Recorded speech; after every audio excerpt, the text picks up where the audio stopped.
걸림돌을 디딤돌로 거꾸로 생각하면 풀릴 것이다 라는 이야기가 있습니다. 오늘은 여러분들께 보왕산매론을 소개해 드리려고 합니다. 이치에 맞고 지혜롭게 마음을 기울이는 방법, 번뇌가 생겨나지 않게 도와주며 번뇌가 생겨난다 하더라도 쉽게 제거될 수 있게 도와주는 방편이 있습니다.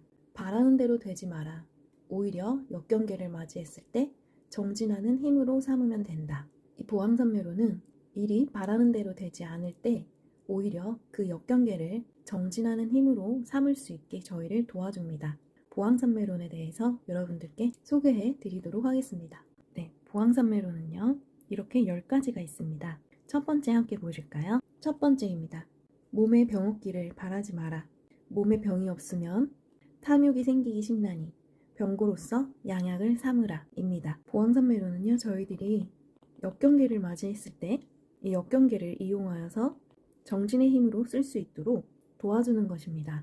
이걸 잘 생각해 보시면서 몸이 아프실 때도 정진의 힘으로 써보시길 바랍니다. 그러면 분명히 걸림돌을 디딤돌로 삼으시는 기회가 되실 거라고 생각합니다. 두 번째, 세상살이에 곤란이 없기를 바라지 마라.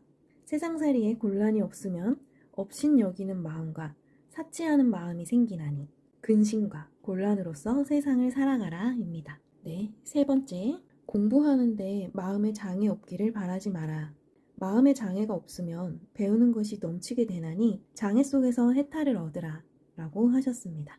저희들이 일상생활을 살아갈 때도 이 근심과 곤란, 그리고 마음의 장애, 이런 것들이 생겨나서 쉽게 포기하시기도 하고 너무 어렵다라고 생각하시면서 마음 공부를 정진하지 않으실 수 있게 됩니다. 그것을 저는 마라라고 표현을 해보겠습니다. 이 마라는요, 악마라고도 할 수 있는데요. 악마 혹은 번뇌라고 다 같은 표현이라고 생각을 합니다. 마라, 악마, 번뇌. 이런 것들이 오면 저희들이 정진하는데 굉장히 힘든 그런 상황들이 발생을 하게 됩니다. 그럼 그때 원래대로 돌아가는 퇴보라고 하죠. 성장을 하는 것이 아니라 돌아가는 그런 일들이 발생하게 되는데요. 돌아가는 것이 아니라 기회와 성장으로 생각할 수 있도록 보왕산매론은 우리를 다시 마음을 다잡을 수 있게 도와줍니다. 세 번째는 공부하는데 마음 장애가 없기를 바라지 마라. 마음에 장애 없으면 배우는 것이 넘치게 되나니 장애 속에서 해탈을 얻으라 라고 하셨습니다. 네 번째는요, 수행하는데 마가 없기를 바라지 마라.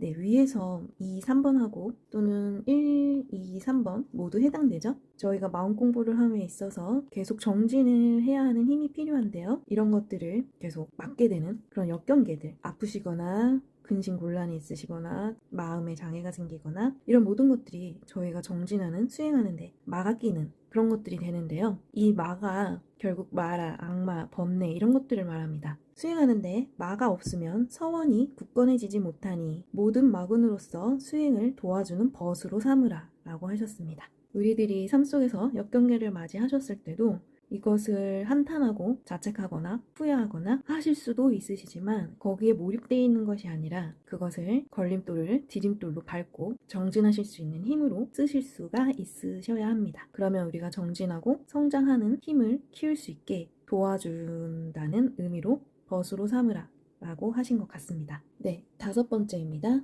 일을 꾀하되 쉽게 되길 바라지 마라. 일이 쉽게 되면 뜻을 경솔한 데 두게 되나니 여러 겁을 겪어서 일을 성취하라 라고 하셨습니다. 여기서 표현한 겁은요, 어떤 시간의 단위로도 계산할 수 없는 무한히 긴 시간, 하늘과 땅이 한번 개벽한 때에서부터 다음 개벽할 때까지의 동안이라는 뜻입니다. 그렇게 무한한 긴 시간 동안 겪어서 일을 성취하라 라고 하셨습니다. 여섯 번째는요, 친구를 사귀되 내가 이롭기를 바라지 마라 라고 하셨습니다. 내가 이롭고자 하면 의리를 상하게 되나니 순결로서 사귐을 길게 해라. 6번은 정말 어려운 것 같은데요. 이 말씀을 자주자주 되새기면서 이렇게 순결로서 사귐을 길게 할 수 있도록 저희들이 정진하는 힘으로 쓸 수 있어야 하겠습니다. 7번째는요. 남이 내 뜻대로 순종해주길 바라지 마라. 남이 내 뜻대로 순종해주면 마음이 스스로 교만해지나니 내 뜻에 맞지 않는 사람들로서 원림을 삼으라 라고 하셨습니다. 원래 인생이 저희 뜻대로 되지 않습니다. 그렇기 때문에 그럴 때도 힘들어 하시기만 하시는 게 아니라 이렇게 일어날 수 있는 힘으로, 정진의 힘으로 쓰시면 됩니다. 8번째, 공덕을 베풀려면 과보를 바라지 마라. 과보를 바라면 도모하는 뜻을 가지게 되나니 덕 베푼 것을 헌신처럼 버려라 라고 하셨습니다. 9번째, 이익을 분에 넘치게 바라지 마라. 이익이 분에 넘치면 어리석은 마음이 생기나니 적은 이익으로써 부자가 되라 라고 하셨습니다. 욕심을 적게 소욕지족의 삶을 사는 그런 노력을 하신다면 적은 이익으로도 부자처럼 살 수 있으실 거라고 생각합니다. 마지막 10번째입니다. 억울함을 당해서 밝히려고 하지 마라. 억울함을 밝히면 원망하는 마음을 돕게 되나니 억울함을 당하는 것으로서 수행하는 문을 삼으라 라고 하셨습니다. 네, 세상을 살다 보면 억울한 일이 너무 많이 발생을 하죠. 그럴 때 이 억울한 일을 계속 생각하고 그걸 밝히려고 하다 보면 원망하는 마음이 생겨나게 된다고 합니다. 이것을 아시고 이것을 원망하는 마음으로 쓸 것이 아니라 내가 수행하는 문으로 삼아야겠다 하고 정진의 힘으로 쓰실 수 있어야 한다고 하셨습니다. 이렇게 이와 같이 막히는 데서 도리어 통하는 것이요. 통함을 구하는 것이 도리어 막히는 것이니 그래서 부처님께서는 저 장애 가운데서 보리도를 얻으셨느니라 라고 써 있습니다.